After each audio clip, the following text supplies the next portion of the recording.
What is going on, Dodger fans? Appreciate all you tuning in to another episode of the Incline Dodgers podcast. We are presented by Tick Pick and Fansided. The first half is in the books for your Los Angeles Dodgers, and Sunday's action brought us a lot more stress than I think any of us had anticipated. Tanner Scott is going to be a huge focal point now of this episode. Dodgers were cruising to a 2-0 lead behind Yoshinobu Yamamoto, and then Alex Vesia got the baton passed to him. He struck out the side. He was electric. More on Vesia later on in the episode. And then, of course, Tanner Scott got the ball in the ninth inning. And with a runner on, Luis Matos was a pinch hitter, blasted a 2-run home run off Tanner Scott to tie the game 2-2. Yamamoto's win erased, evaporated away, and the Dodgers had to go on to extra innings where Freddie Freeman, Teoscar Hernandez made some contact to get a run in, and then Andy Pages made it a 5-2 game, and the Dodgers go on to win in extras. But Tanner Scott, 7th blown save now in a Dodgers uniform. It's only the first half. He leads all of the majors with 7 blown saves. I want to get your guys' thoughts on Tanner Scott, but let me pass it over to Chris Camello, who's back on the incline. Chris, how you doing? First half closed in the books. How are we feeling about this Dodgers team overall? Well, a win is a win at the end of the day. And for a team that had lost 7 straight games, to be able to take 2 out of 3 against a pretty hot Giants team coming into it, you got to feel good about it. So that is the good part of it. The bad part of it is the fact that for the second time on this road trip and for the 7th time this season, Tanner Scott blew a lead. And that just cannot happen, Kev. This is a guy you signed 4 years, $72 million this offseason to do what? To be the big time closer for you, $18 million a year.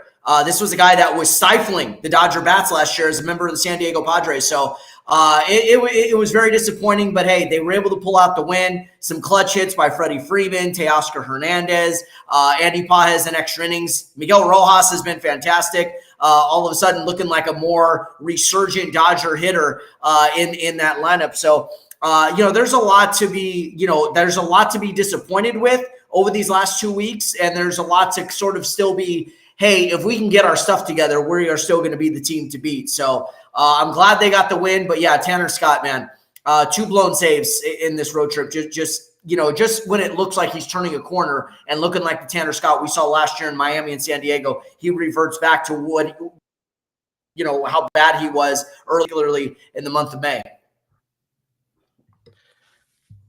Memory's a little fuzzy, so someone would have to correct me. I honestly don't even remember Craig Kimbrell or Kenley Jansen or maybe even Brandon League blowing 7 saves in the first half. But Tanner Scott, unfortunately, you're in unwanted territories where you have that many blown saves, which is pretty disappointing because the Dodgers gave him a big contract in the offseason. It was pretty apparent that they wanted this guy to be the closer, have some stability in the 9th inning. And when you give a guy $72 million, you have to do better than a 4.09 ERA. I mean, he's pitched in 45 games, so him being available is certainly the plus. But the downside is he hasn't been good again as of late. He's got an ERA of near 6.5 over his last 7 games, a couple blown saves in there, and a whip of nearly 2. So, Chris, I know we've got a second half, and we don't always want to have a knee-jerk reaction, but do the Dodgers need to make a change at the closing position? I would say so at this point. The problem is, and this was an issue early on in the season, is when Scott was struggling, who do you turn to? Kirby Yates has been far from dependable. You lost Evan Phillips for the season. You're not going to have Michael Kopech till maybe September as he's recovering from a torn meniscus, which that's another story right there. It's like, oh yeah, everything's fine. And then 2 days later, oh yeah, Kopech's going to be out for the next 2 months with a torn meniscus in his knee. Fine. The scans are still good. Everything read well. BS, man. But you also have Blake Trinan coming back. I think that'll also short up. But, I was on my show, The Outlet Forum, shameless plug alert. Check us out at The Outlet Forum. And we were talking about some baseball and the Dodgers and their struggles. And, Kev, one of the things I said was, I honestly think, I know you said they needed a bat, and I agree with you on that. However, I don't think the outfield is where they need to address it. I think it's the infield. I think, and I know I'm sure you're going to want to talk Mookie Betts and all of that, but this was a trade suggestion I had. Call the Washington Nationals and the dumpster fire that is them right now. Talk to Mike DiBartolo. Say, what's it going to take to get Kyle Finnegan and Luis Garcia Jr.? You get a solid second baseman who could also play third, by the way. Good, solid numbers. He's driven in over 40 runs, 7 home runs. He looked good in the series when the Dodgers and the Nats played last. Of course, Kyle Finnegan is a guy I've liked. Solid closer, could also give you multiple things as a closer.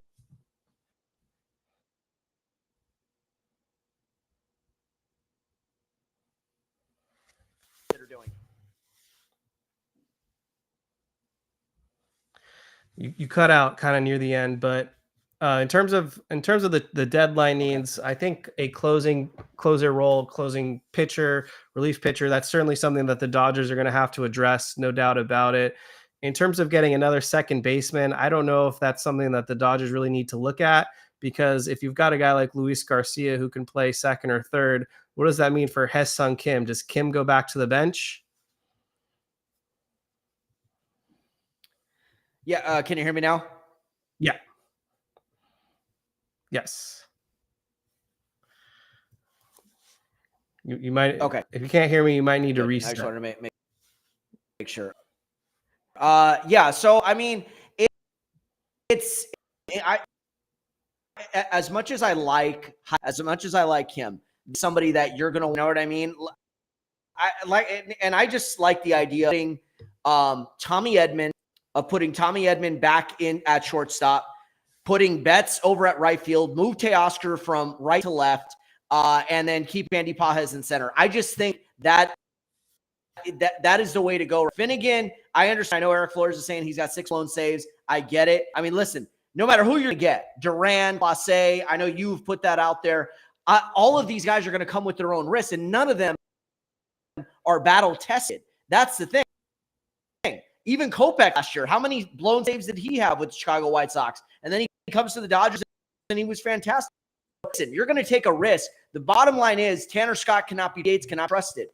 And if you do a good high leverage right-hander in the back end of that bullpen, that is going to be a major issue there. I agree. The Dodgers, they need to make a move for a relief pitcher, no doubt about it. Kirby Yates has been a huge disappointment himself. He was basically going to be the Dodgers' contingency closer, but Kirby Yates is giving me 2014 Brian Wilson vibes. I do not trust that guy at all in the 9th inning, which is a shame because I was really high on him coming into this season. I thought he was going to be a great acquisition. When they had the injury to Michael Kopech initially, we felt like they were going to add Kirby Yates to kind of be more of a backup plan if Kopech were to be hurt, and Yates could be that guy naturally to step into the 8th inning. But Kirby Yates has a very high whip himself, a 1.3 whip. He's also dealt with some injuries earlier this season, an ERA of close to 4. Just a guy that has not really been consistent either. And I don't think I'd feel good with him taking the ball in the 9th inning. So you paid a lot of money to Scott. You paid a nice 1-year contract to Kirby Yates. That's kind of an 0 for 2, unfortunately, for Andrew Friedman. You almost feel like this guy's not going to take any more chances on paying big relievers if they're not going to pan out. And I think that's kind of been the Dodgers model for a number of years because relievers are volatile. They really are. Yeah, no, I couldn't agree with you more. Tanner Scott, came in, was having an all-star season able to continue that with the San Diego Padres, even though he wasn't a closer. He was very good in that setup. And you talk about with Adam, Scott, and Suarez, that was a very difficult trifecta to try to hit. Even though the Dodgers ended up winning that series against the Padres in the playoffs last year. I just think right now the bullpen has been good overall. Minus these couple of weeks over here, where they collectively been struggling. I think they'll figure that out. Whether they go and get an arm, that is more of a need. Going out on the open market and getting a starter. Getting a high leverage right-hander in the back end of that bullpen, I think, is the priority, along with a bat. And I think an infield bat would be something I would consider. I know a lot of people are going to say go after an outfielder, but like I said, what's good about Garcia is that he could also play third base. So even if you want to go with your plan of keeping Kim at second base, you could put Garcia there at third until you figure some things out with when Max Muncy is going to come back. That's my idea. We'll talk about more about trades in depth later on. Appreciate everyone tuning in right now. Hit that like button. If you haven't hit the subscribe button, turn your notifications on so you never miss a live stream. I mean, the big story that was supposed to be coming out of today's game had to have been initially Yoshinobu Yamamoto. He threw 7 scoreless innings for the Dodgers. He had 7 strikeouts, only had allowed 3 hits, a couple walks, kept the Giants in check all game. Really didn't really find himself in any jams. He just had his foot on the gas, but he was also in cruise control at the same time. His command was really sharp. He looked like the vintage. I can't believe I'm saying vintage, but he looked like the ace of the Dodgers, and his ERA fell to 2.59, which is best for 5th in the National League. But unfortunately, Tanner Scott blew it. In terms of the Dodgers offense, I know they woke up in extra innings, but they've been kind of a MIA for the last couple weeks or so. And I kind of want to point out the lack of runs in just a second, but I did want to highlight the fact that Freddie Freeman earlier in the game did have an RBI double. So that was nice to see, to give the Dodgers a 1-0 lead. And then Miguel Rojas pimped a home run in the 5th inning off Robbie Ray. And Rojas has actually been one of the Dodgers' hottest hitters, believe it or not. Yeah. Yeah, I know. Who would have thunk it? I mean, I know everyone was saying DFA him. I mean, he's only making $5 million this year. But, you know, if you notice, things have kind of turned around since he was reunited with his family. I think that may have played a presence, maybe not a big presence, but sometimes, you know, Kev, we're family men. You know, if you're away from your family, you're not going to work as hard. You're not going to be as motivated. And then all of a sudden you start seeing your loved ones, your kids, your wives, you know, your whoever it is that you value in your life. And all of a sudden now you're extra motivated. So I'm really glad to see Miggy Rowe not only, you know, step it up offensively, but doing it from that bottom part of the order and being a table setter for Shohei Otani and bets and whatnot. So they just needed some sort of spark offensively, because it's been missing in action throughout the last 2 weeks, you know, really since this losing streak started. But and hopefully Miggy Rowe can kind of keep that up the second half of the season, even if it's not for a long period of time. Kev, it's just good to see him get out there and you know, hit a home run or get on base and kind of keep that line moving at the bottom of the order. Yeah, he's been hot. His last 15 games, he's hitting .333. He's got 3 home runs, an OPS of flirting with 1,100. He's actually having a respectable season now after a really slow start with the Dodgers. He raised his batting average up to 254, has a 712 OPS.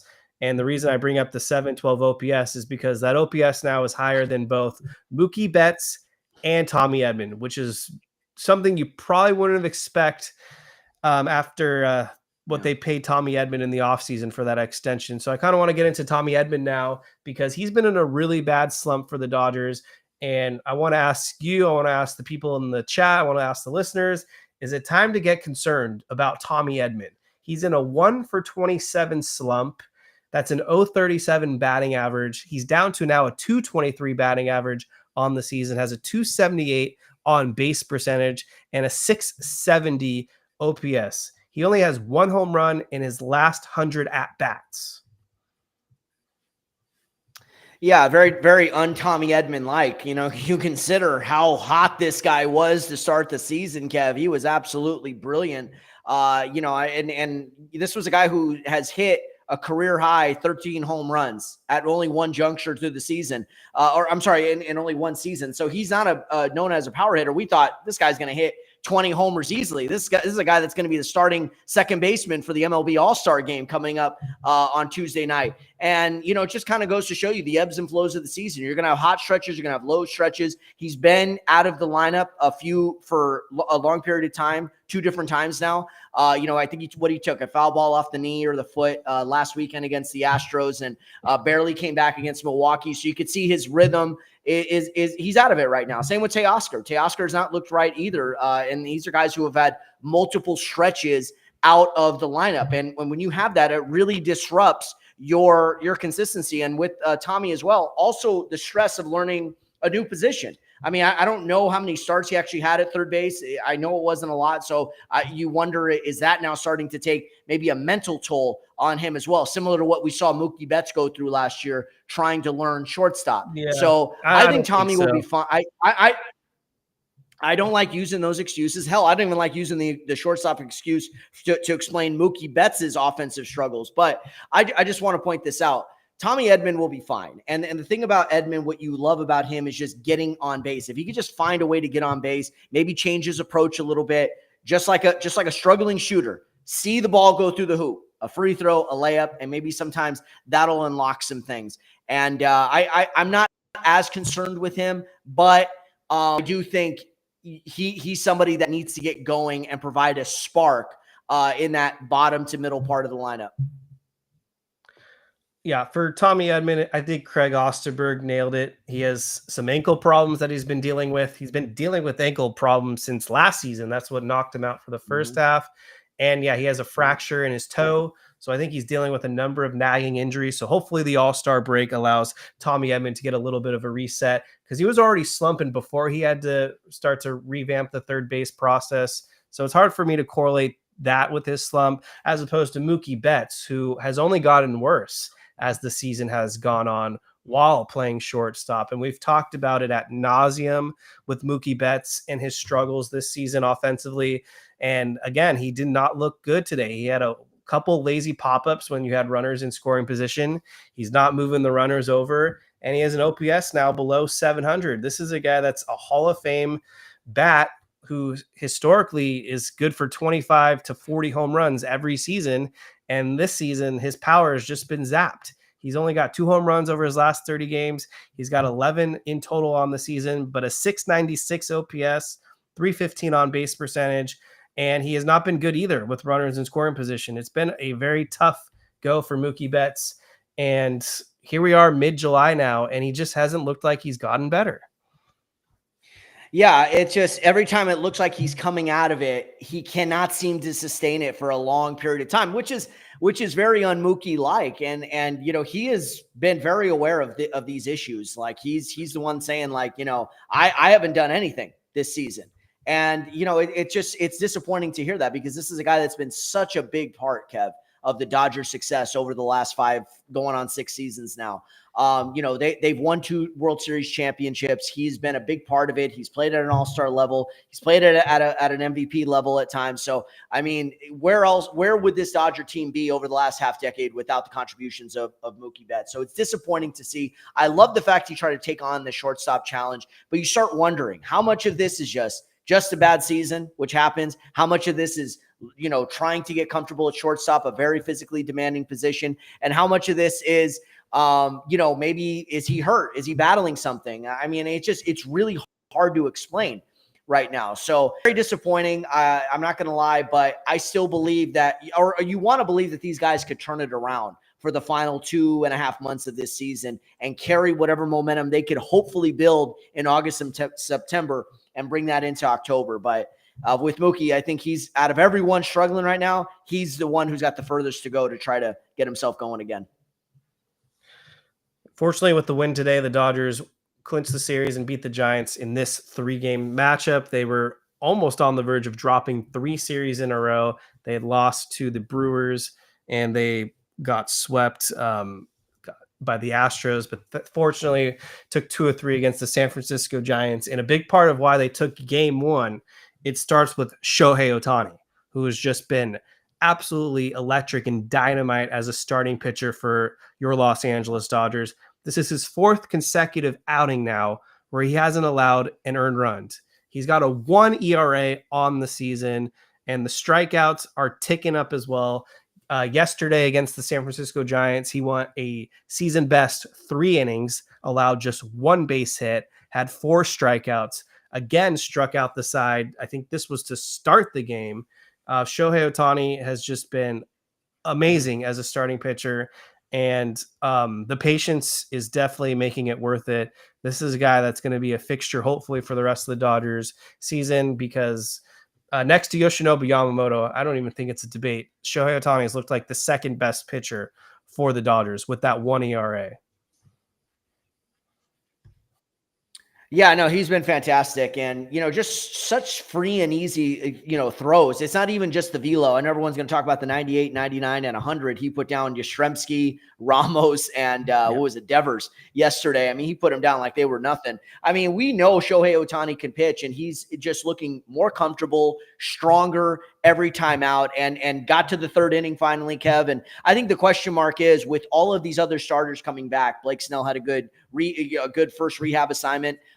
This last time out, you got Tyler Glasnow, who looked good on Wednesday, even though the Dodgers ended up losing that game. He was fantastic. One unearned run over five innings. Roki Sasaki now is apparently pain-free, so they'll probably get him back in the next, I want to say, 5 to 6 weeks. So how does that factor in? Emmet Sheehan, the one thing that you didn't even mention right there was how great Emmet Sheehan was yesterday. Absolutely brilliant. That's a guy that's also really started to turn around. So now you're slowly but surely starting to see what we were hoping to see all season long, which is a deep and talented starting rotation. So the question then becomes do you continue to build Ohtani up as a starter, or given some of the bullpen issues that you have had recently, do you put him, as well as a guy like Kasperius, as multi-inning, high-leverage guys in the middle to later innings until you figure out what the back end of that bullpen looks like? I think that's my biggest question for Ohtani, because it's not going to be stuff. It's going to be roll. I think Ohtani has to be a starting pitcher. I think his stuff is just too good for him not to be starting games. If he can throw 100 miles per hour and has that swing and miss stuff, no doubt about it, he's going to be starting games in October for the Dodgers. For Ohtani, it's not about talent at this point. It's about buildup. And so far, the buildup is happening. He's gone from getting 3 outs to now he's pitching 3 innings, and we're only at the first half mark. So I don't think there's going to be any question about Ohtani being able to stretch himself out to going 5, maybe even 6 innings when we roll around to October. And piggybacking, because that's what Emmet Sheehan did yesterday, he was definitely going to be the next point of conversation, because Emmet Sheehan indeed was awesome yesterday, going that 4 1/3 innings, allowing just 1 run. Sheehan hasn't even allowed a home run yet on the season. He's got a 2.03 ERA. There'd be no question in my mind about Sheehan starting October games for the Dodgers, but at this moment in time, it's not a talent thing for Sheehan why he won't start. It's just a depth thing, because you've got Yamamoto, Ohtani, hopefully Snell and Glass now being healthy. So the Dodgers have a luxury with Sheehan, making him probably a multi-inning reliever coming out of the pen. And I don't know, maybe they give him the Walker Buehler role in Game 5 of the World Series, where maybe you see Emmet Sheehan coming out there in the 9th inning to close the door, or Julio Urias in 2020, where they brought him out in a variety of different fashions and had him pitching multiple innings. I think Emmet Sheehan is kind of, and I hate to reference this, Tim Lincecum, 2012. There you go. David Price, another one. But yeah, Emmet Sheehan, I think, has that versatility to start games, come out of the pen, but due to depth, he'll probably come out of the pen in October. I've been high on Sheehan all season. I think he's the real deal, and I think he's going to play a pivotal role for the Dodgers all season long. Yeah, no, he's been fantastic. And yesterday was also, in addition to Ohtani, a big reason why they won that game. He got himself into some trouble there in the 8th inning. Fortunately, Alex Vesia came in. I know you want to touch on that. Came in, minimized the damage, getting trading a run for an out, which you don't mind when you're up multiple runs. So you're able to take that. And that's not an easy guy to get out. Rafael Devers has been a former World Series champion. He's been a long time all-star. I know he hasn't really hit his stride yet with the Giants, but that's still a dangerous hitter that you don't want to give up, a big-time base hit to. But outside of that 8th inning yesterday, and maybe it was clearly the end of the line for him, but no, it was a solid performance from Emmet Sheehan, and another guy, in addition to Ohtani, that just continues to get better. And I think now you're also seeing Ben Kasperius today.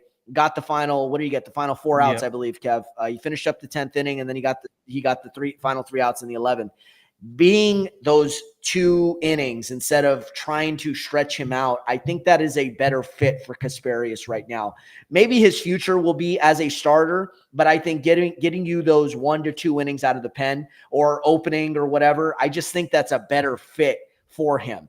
And as far as Emmet Sheehan goes, I think, to me, he could give you 5 to 6 innings easily. As the Dodgers try to, build in that trust and he starts getting more comfortable on the mound and whatnot, I think he has got more of a 5 to 6 inning regular starter than a guy like Hesperius does, in my opinion. Yeah, no, absolutely. All right. We're getting there, Justin Yamas. He says, bro, talk about Dustin May. Bullpen role, trade, or DFA? So Dustin May over his last 6 starts has not been good for the Dodgers.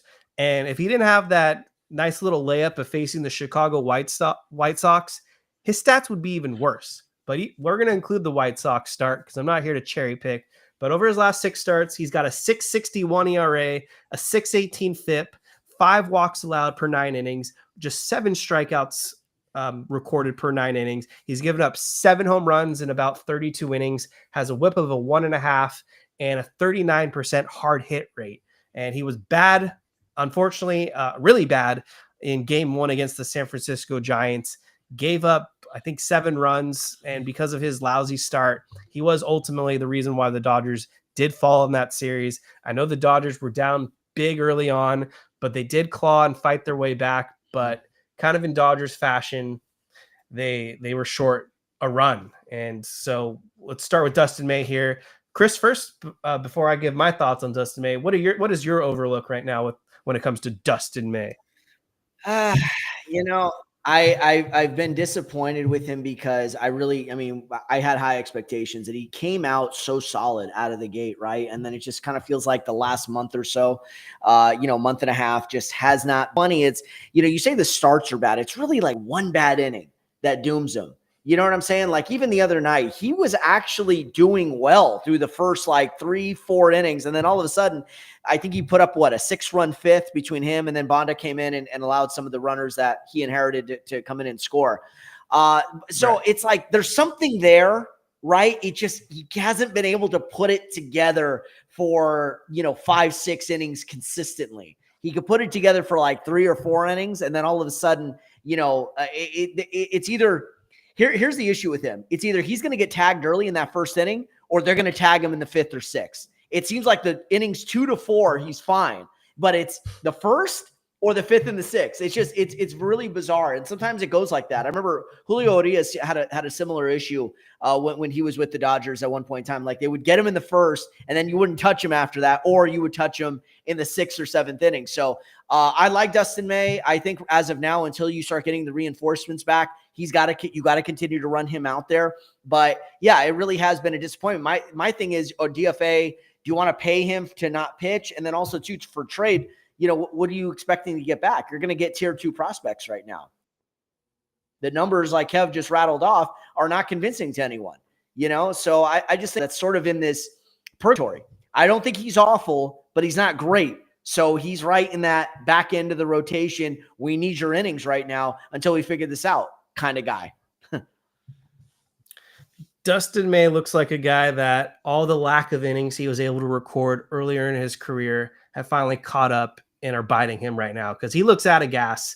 He's clearly in a position where he hasn't done this maybe since college ball or maybe low minor league levels where he's immaculated this many innings in a single season. And he just doesn't look sharp. And I think Chris nailed it to a T when he said it's not usually a collective effort in the game. It's like one inning that gets him. And I am a little reluctant to put him in the bullpen because if he is like a guy that can't handle getting his control in a situation early on, then is that really someone you want coming out of the pen?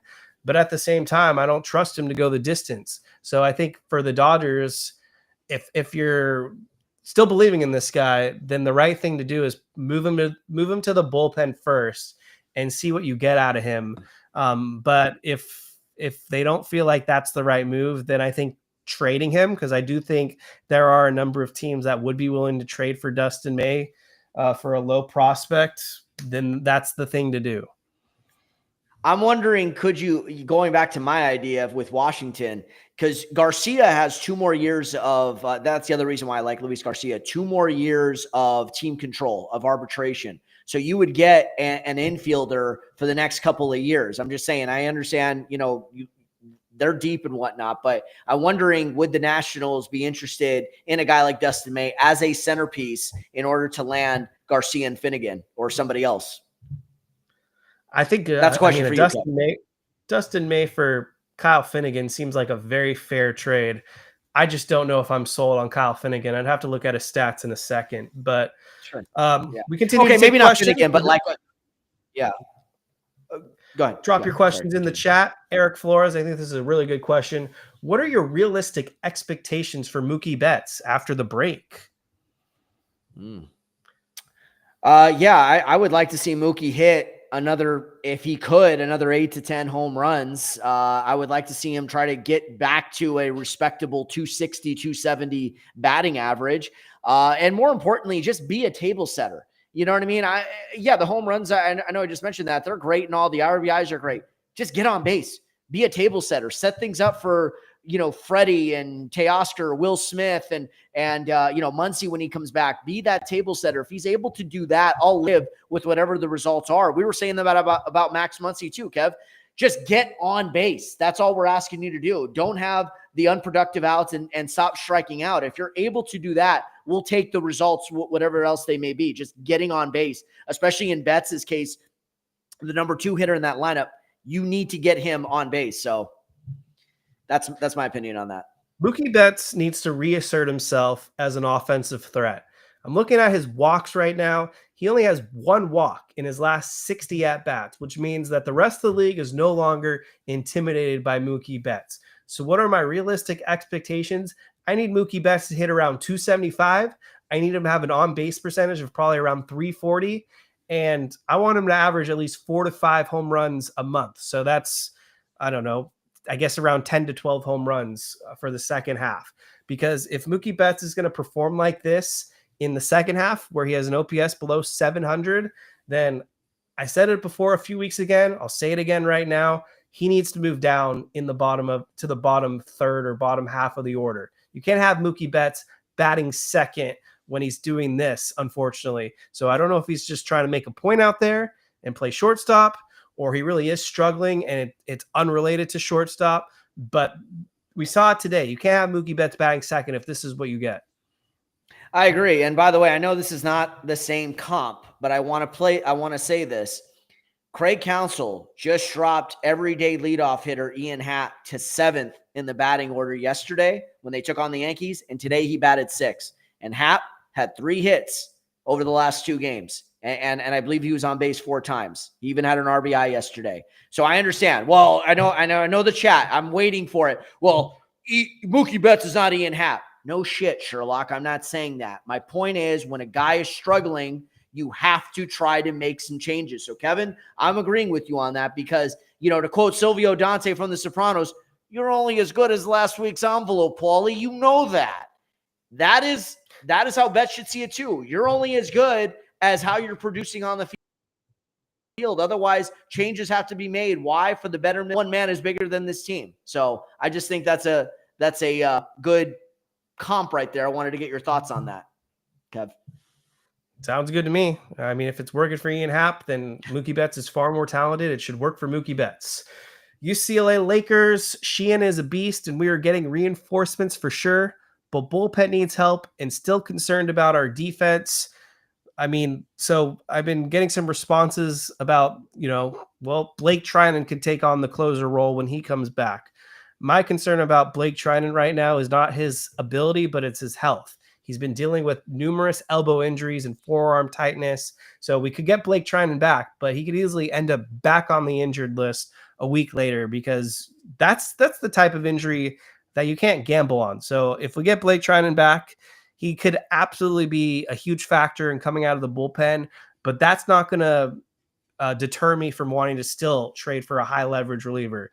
I think there's 2 huge focal points. It's the high leverage reliever and it's the bat. So I just saw Dennis Gonzalez ask, going forward, will the Dodgers focus more on pitching or offense by the trade deadline?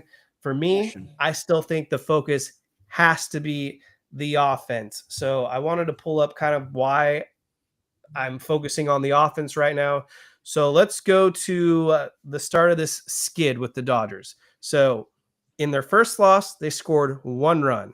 In their second loss, they scored 4 runs. In their third loss, they scored 1 run. In their fourth loss, they scored 1 run. In their 5th loss, they scored 1 run. In their 6th loss, they scored 2 runs. In their 7th loss, they did score 7 runs, but Dustin May blew it, unfortunately. And they won, yesterday they won, but they scored just 2 runs. And then today they won. They scored 5 runs, but 3 of those runs didn't come till the 11th inning. So my point being here, the offense is really concerning me. Sure. Yeah, and actually too, and people are going to say, well, the MV3 have been struggling since the start of this the start week, right? Or this really rough stretch where they basically have dropped 7 out of 9, including the 2 wins today. You got to go back in June. That MV3, Blake Harris, I think, posted some stats on how collectively bad they were. And the Dodgers, I think, still went, 18-11 during that stretch, that big 29-game stretch. And what was the cover-up? The cover-up was Andy Pages and Max Muncy.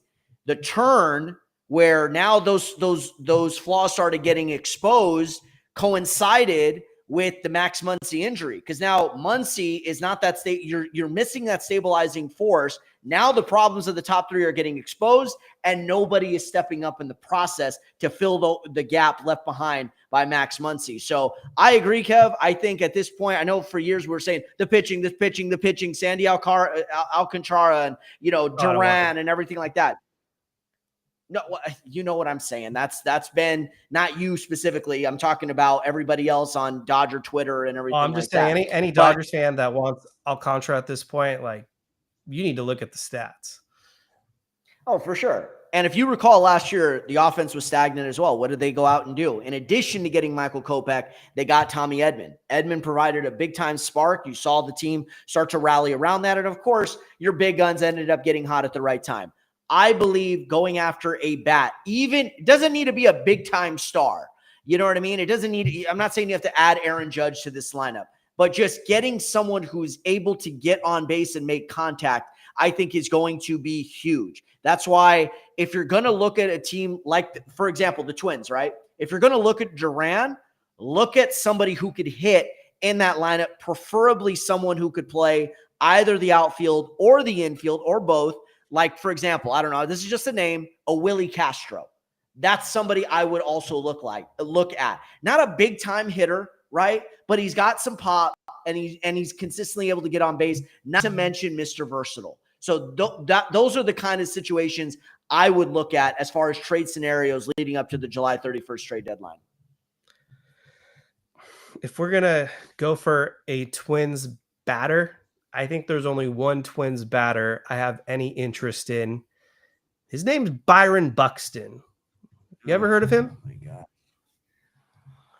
Yeah, spent more time on the IL than anyone else in Twins history, it feels like. But yes, very talented player. He's having a great year. I'm happy for him. He's only got 21 home runs. He's got a 921 OPS. He just hit for the cycle, I think, a day ago on his bobblehead night. He's going to be an all-star this season. But I would imagine he's a very hefty and costly acquisition, and I don't think he's a realistic target for the Dodgers. But if we were going to go for one Twins batter, I think it has to be Byron Buxton. Obviously, it's Byron Buxton. Obviously, it's the best hitter on any sort of crappy team. But sometimes when you already have a loaded lineup with a lot of guaranteed contracts, you're not looking for that big-time splash. You're looking for a guy that can help stabilize the middle to bottom part of that lineup, Kev. That's what I am saying. Obviously, I would love Byron Buxton. This has nothing to do with that. But what's actually attainable and what isn't? Those are the questions we have to ask ourselves.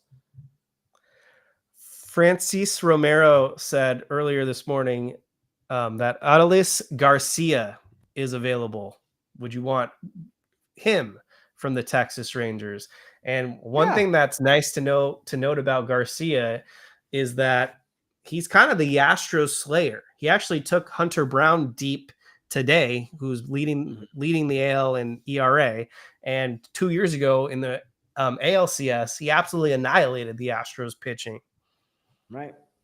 Yeah, Adolis, I mean, less than 2 years removed from a World Series championship. He wasn't World Series MVP, but wasn't he ALCS MVP? Or I know Seager was. Yeah, he might have been. Seager was World Series MVP. Garcia was hurt. In terms of the ALCS, I think they gave it to Seager as well. Actually, I'd have to look that up. Yeah, I could have sworn he won one award or something. But not only is this guy got some pop, but he's clutch. And he's done it on the big stage because he just did it 2 years ago for the Texas Rangers. So, yeah, Garcia would be great. And it puts Teoscar Hernandez where? Anyone? Bueller back in freaking left field. I don't understand why this is so complicated for this coaching staff. You have more nerds in there than the freaking Bayside High School chess club, and yet you guys can't figure out that Teoscar Hernandez cannot play right field. God, to quote John Voight from what was it, Varsity Blues? If you ain't the dumbest smart kid I ever seen, that's the Dodger analytics staff right now. Damn, man, put him back in left field. This isn't hard. He actually had another huge blunder in this first game of the Giants series where I think Jung-Ho Lee may have been the batter, and he just kind of launched a triple over Teoscar's head. And I'm pretty sure a competent, good right fielder would have made that play, kind of like what James Outman did in center field this afternoon. Maybe Outman saved the game on defense, but Teoscar allowed that ball to get over his head, resulted in a triple. Dustin May was on the mound. That was part of the collapse. The stats speak for themselves when they say Teoscar Hernandez is defensively and statistically the worst right fielder in all of baseball. Yeah, I mean, and I love Teo, but I didn't like this idea from Jump Street. I thought originally Michael Conforto came up as a right fielder, right? He's been a right fielder most of his career. I didn't understand moving Teoscar to right and putting Conforto in left. That made no sense to me at all. And at the time, and I got to give some apologies to Andy Paz, I didn't understand Andy in center field either. However, Andy did start a lot of games in center field throughout the playoffs. So at least he has some experience, and he didn't cost the Dodgers many games out there on the nights where he was starting in center. And since then, he's been fantastic. He's probably your best outside of Mookie Betts. I would say your best defensive outfielder on this team. I just don't understand it. Maybe the Dodgers kind of feel like we're going to give as much runway as possible and not panic at these situations. However, just like an offense can lose you a game, pitching can lose you a game, defense can lose you a game as well. So I just hope that the Dodgers figured that out, because I just don't know if that recipe of Conforto in left, Pages in center, and Teoscar in right, as currently configured, is a sustainable formula of winning baseball come October. You can't have Teoscar in right field in the playoffs. Like, this is just getting out of line. I mean, it's so obvious. Mookie Betts shouldn't be playing shortstop. If he wants to play in the infield, give him second base. Obviously, we'd want him in right field, but that's not happening. Give him second base. You got to have either Andy Pages in right field, or you go get a right fielder, because Teoscar is just not getting the job done.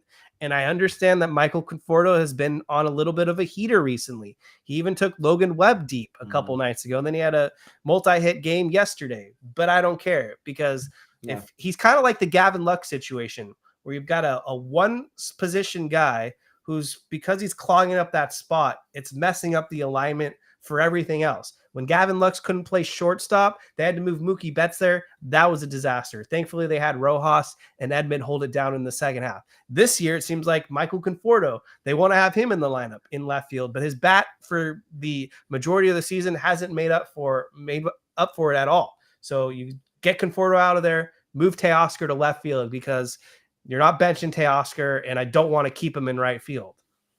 Yeah, absolutely correct. And by the way, you could always move, if Mookie wants to play the infield, yeah, I agree. Put him at second base. You could always put Tommy Edman over there at shortstop. He started a lot of games last year in the playoffs at shortstop, and certainly has the athleticism and the range. And by the way, shout out to him for volunteering to take on the third base position, because I know Kike is out right now. So you not only don't have your starting third baseman, your backup third baseman is down. So Tommy's doing a solid job over there, and hopefully that continues as he's figuring out the whole hitting situation. But yeah, I would say either go out and get a true infielder, or you're going to have to go out and get a true outfielder.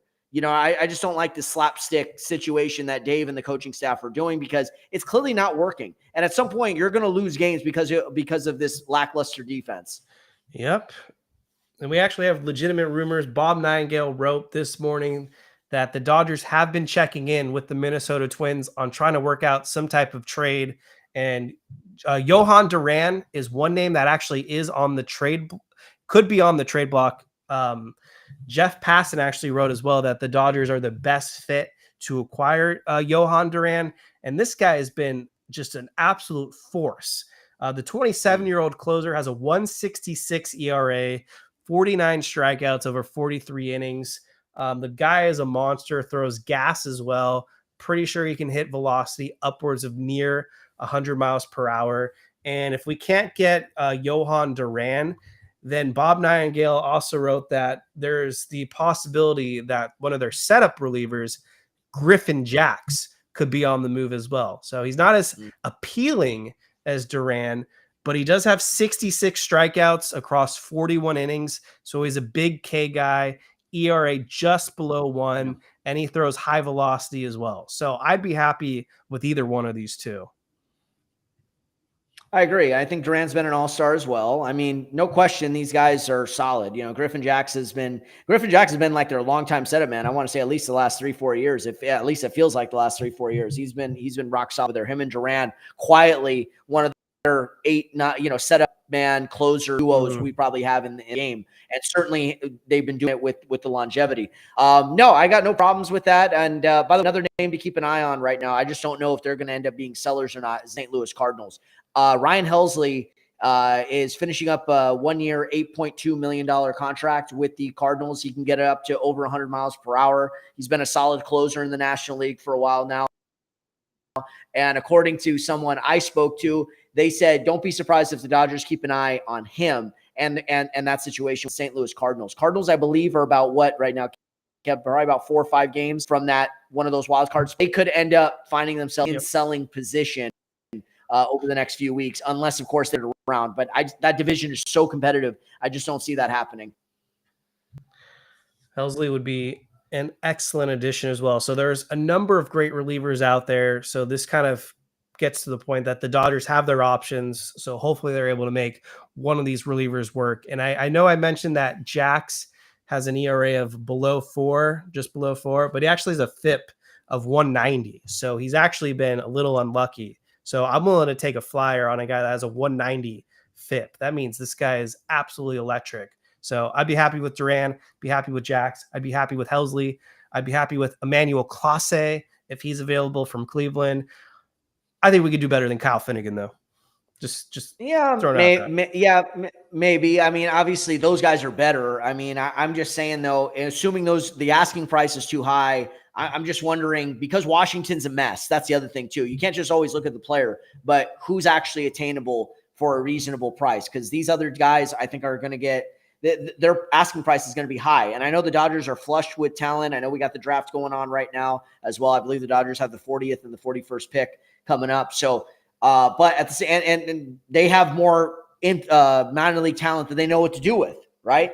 However, I'm just saying, you also don't want to make a reckless trade either. That's the other thing I just want to point out. So that's why I'm saying, if you can't get the tier 1 guys, the tier 2 guys maybe end up what you need, because Kyle Finnegan may not come in to be the closer. He may end up coming in to be a setup guy. Same with Duran, by the way.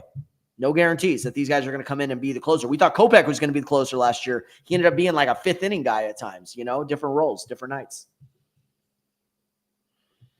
Yeah.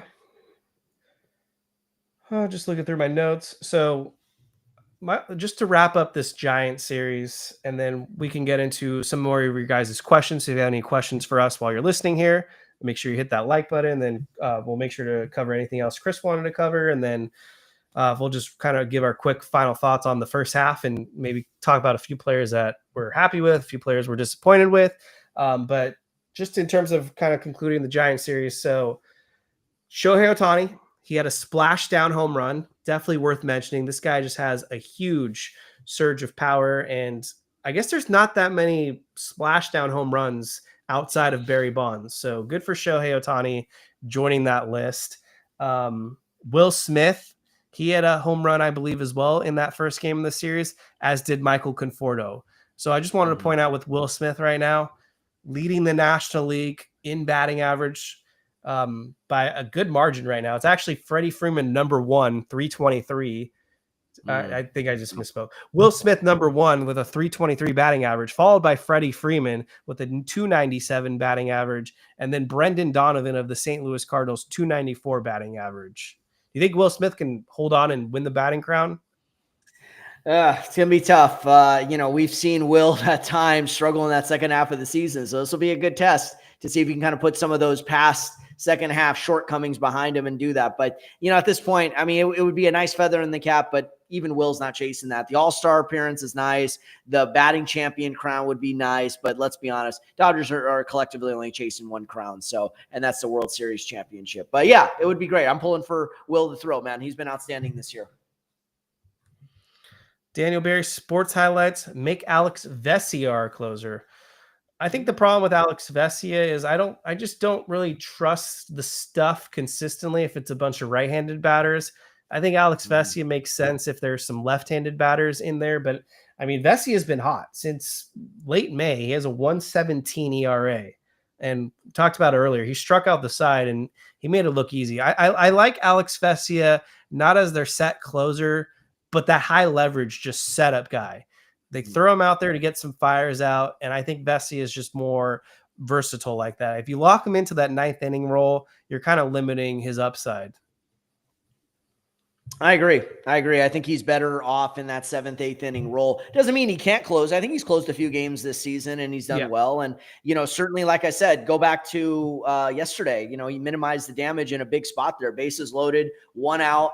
After Sheehan allowed a couple guys after he loaded him up on a couple of singles and a walk, and he came in and he was able to really, hold the Giants to just 1 run, and they were able to win it there in the 9th inning. But Vesia, I think, just like with Treinen, these guys' best roles are being in those high leverage spots. Doesn't mean they can't handle the 9th inning. Obviously, Blake Treinen's record last year in the playoffs spoke for itself. 8th inning, 9th inning, multiple innings, extra innings. He did it all. And I think that's where Vesia is kind of at right now. But yeah, I don't like the idea of setting him, keeping him in there in that 9th inning role, just because you can't necessarily trust Bonda. You can't necessarily trust Jack Dreyer. And obviously right now you can't really trust Tanner Scott. So you want to have that lefty sort of out there when you need him in the most high leverage situations. So yeah, they're going to have to figure this out right now because this is an issue. So the Brewers series, I only have 2 takeaways. One, so nice to see Tyler Glass now going back on the mound. He hasn't pitched for the Dodgers since late April. He looked good overall. Went 5 innings.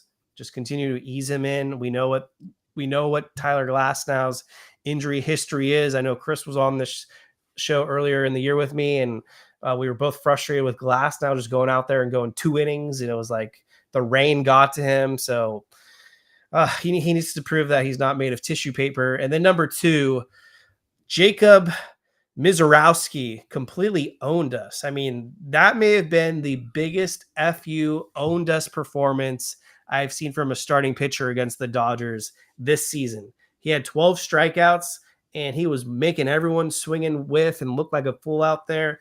The now all-star Mizorowski owned us. Yeah, no, he was outstanding, and did it against Clayton Kershaw. And Clayton was not bad in that game. Just, a couple of runs on some hard, bad luck, soft contact, that happens. And even Kersh, had to raise an eyebrow and turn his head a little bit like, damn, look at this kid over here. So he definitely got his, one of the greatest of all time's attention. And that's not easy to do. So yeah, shout out to Mizorowski. I know there's some controversy about whether or not he deserved to make the All-Star team. Could there have been more deserving guys? Sure. Christopher Sanchez, Ranger Suarez, and that's just on the pitching side. I thought Seiya Suzuki deserved to make the All-Star team as well from the Chicago Cubs. But yeah, the Brewers series. And by the way, my old pal Jose Quintana was also fantastic in that series for the Brewers. So, this was a guy that I wanted the Dodgers to get as a back end guy. And I want Dodger fans to tell me, who would you rather have right now, Quintana or May? Think about that. So that was the other takeaway I had in that series. Quintana. Exactly. So there you go. No disrespect to Dustin May. I still think he's going to come out and give you some serviceable outings. But Quintana, when he's on, man, no one's going to touch him. He's just one of those guys, the old noodle arm. Yeah, he's an underrated pitcher, no doubt about it. He definitely turned his career around because was it? Maybe it was with the Cubs, or I don't even think it was the Cubs. But he had a really bad season, and then he went to Pittsburgh, I think, and then he kind of rejuvenated his career. And then obviously was with the Mets last season, helped them in the NLCS, and now finds himself with Milwaukee.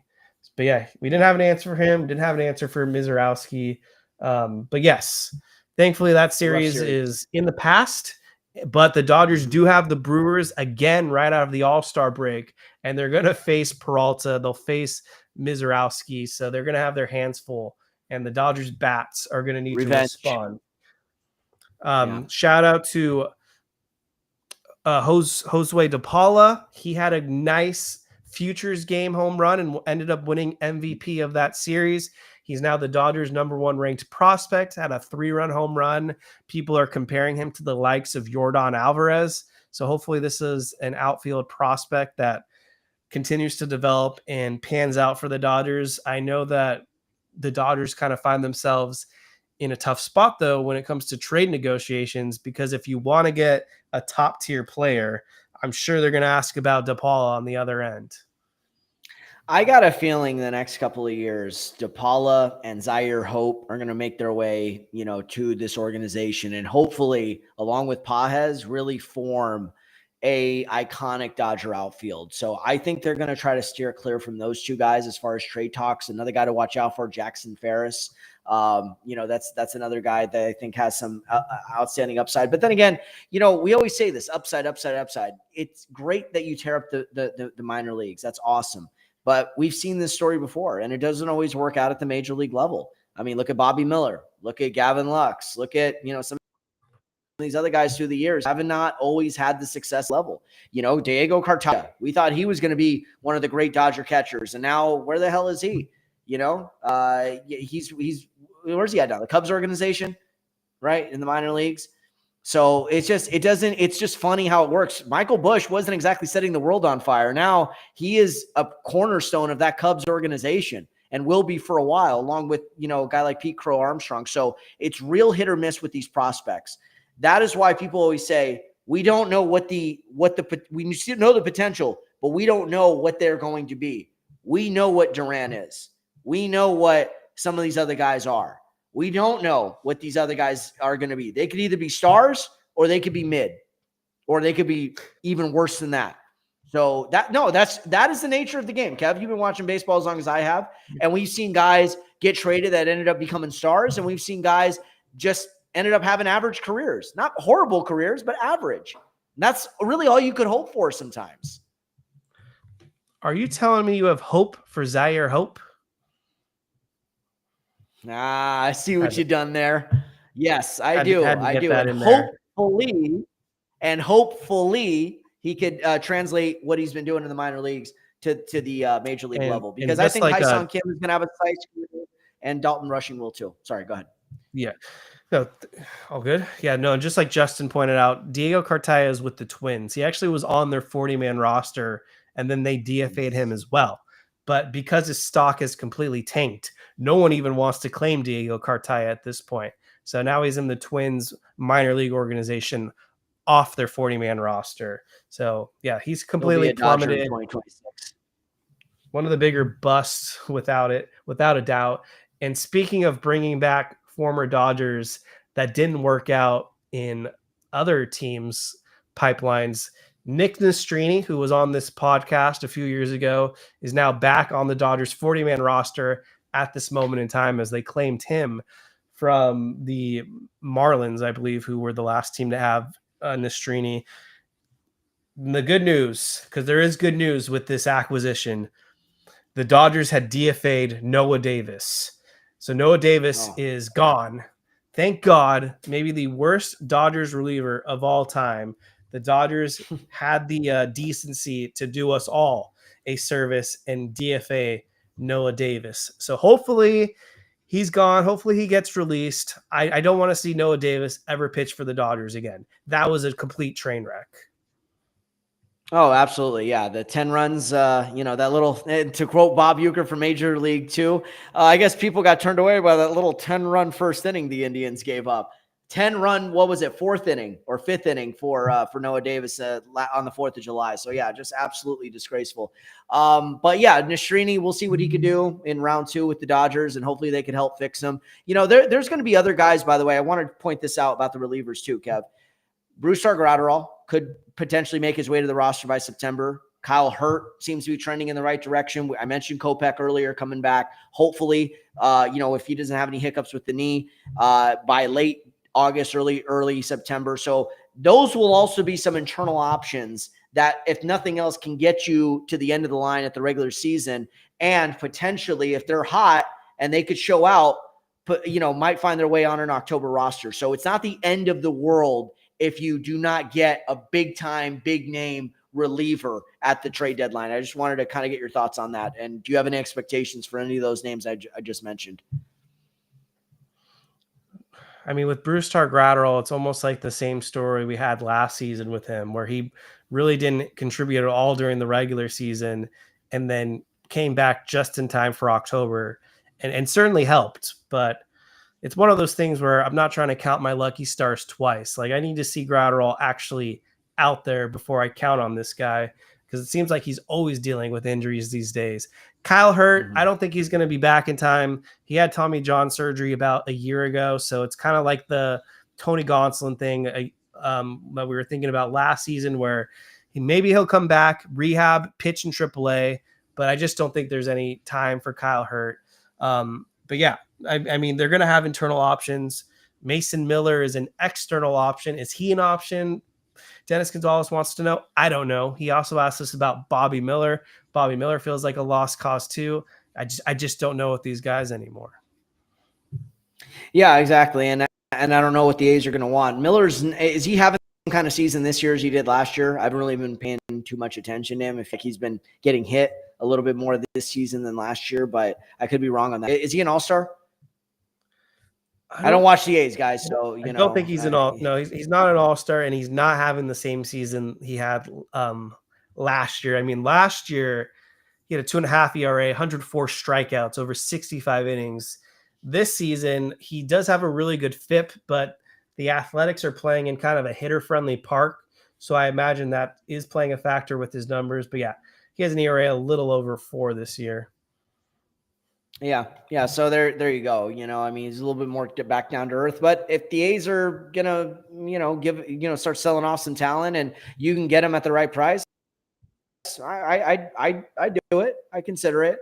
I mean, he could get it up to triple digits, and he could at least try to handle the 9th inning.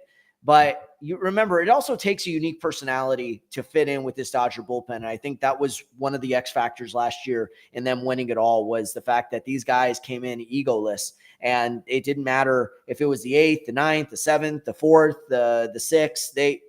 They all took that job seriously and were willing to pass on the baton to each other. So I'm hoping whoever they bring in will have that similar type of mentality of, the 9th might not be yours. The 9th might be Trinan's. It might be Vesia's. It might be somebody else's, Ben Kasperia's. Are you going to be willing to be okay with pitching the 6th or 7th? You saw Josh Hader. That was a sticking, not going back to the San Diego Padres and not going to other places, because he exclusively wanted 1 inning, and that was the 9th. And that was it. He didn't want to do multiple innings. So you have guys like that are out there. I'm not saying Miller's one of them, but I'm saying I just don't know. Same with Duran and some of these other names that you mentioned. I think that covers my agenda. Chris, was there anything else you want to focus on real quick? No, that's it. I'm kind of glad that the All-Star break is here. Go enjoy the home run derby. Give these guys the home run derby and the game tomorrow. And I'm hoping whoever plays for the Dodgers. And that's the other thing that I hate about this, is because there's so many replacements in these games because of guys being unavailable, guys being hurt. I know you can't control that, but it's just like, I don't even know who's on these teams, to be quite honest with you, so that's why I have to watch the introductions, because I don't know who's on the teams. I honestly won't be watching, because the whole everyone getting substituted out at this point, like, it just feels like it's lost the meaning to me. It's like, we're going to take this guy off and then add this guy. Oh, but then this guy also pitched, so now we're going to add this guy. So you've got a bunch of like third stringers making their all-star selections. And it's gotten to the point now where you got a guy like Mizorowski who's made 5 major league starts. So I'm out. I know Paul Skeens is starting for the National League. Dave Roberts made that call. Dave Roberts also said Clayton Kershaw will be throwing in this All-Star game. I really don't know how I feel about that. I don't like it, to be honest. Someone like Kershaw has been riddled with so many injuries. Are we really going to throw him out there? Unless they don't plan to count on him in October, then I guess give him that nod. But yeah, just a little vent right there from me. No, for sure. And I kind of feel the same way. And shout out to Tarek Skubal having another fantastic season. And both guys are going to be starting the All-Star game, and it's going to be fun. It'll be good. I'm sure the game will be fine. The game is what it is. It's one of the least popular All-Star games out of the 4 American major sports leagues. But, it'll be cool tomorrow night. I do like what they've done with the home run derby the last several years. I do like some of the rule changes. I think it's really done for that, because that was another sort of dying event. Wasn't quite at the slam dunk contest level, but it was certainly there. So, best of luck to all the contestants tomorrow. I'm glad Teoscar's not trying to defend his crown, and everyone will get a chance to enjoy themselves tomorrow. All right, Chris, my last question for you, then we'll get on out of here. So in the second half, give me a few names. What do you want to see from these Dodgers, certain Dodgers? Blake Snell, get healthy. Okay. Simple. That's a good one. Tyler Glasnow, stay healthy. Mookie Betts, get better. Okay. Tommy Edman, get better. Yeah, that's really what I want to see, man. I'm not that difficult. That's what I want to see. And Tanner Scott, stop blowing saves. That's yeah. So Tanner Scott, if the Dodgers are going to stick with this guy in a high leverage role, I think two max, honestly, is the amount of blown saves that we can tolerate before, like, I'll give him the benefit of the doubt a little longer, but I think other Dodger fans are done with him. 2 more blown saves, and I'm officially out on Tanner Scott. In terms of Freddie Freeman, never going to question this guy's talent and work ethic. I think this series was kind of the start of good things to come for Freddie Freeman. Since about June 1st, his weighted runs created plus was in the low 50s. I think Freddie Freeman's going to get some downtime, hopefully, and then really pick it up in the second half and go on a heater. So I think you're going to see a lot of Freddie Freeman doubles pretty soon. With Will Smith, I want to continue to see this strategy of keeping him fresh. We talked about him leading the National League in batting average, so keep Will Smith fresh, because historically, this guy has always fallen off in the second half. So maybe for once in Will Smith's career, they can keep him healthy and fresh.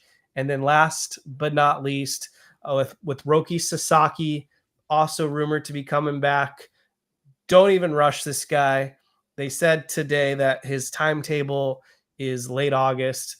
If you got to put him down for the season, just put him down, and we can punt for him for 2026.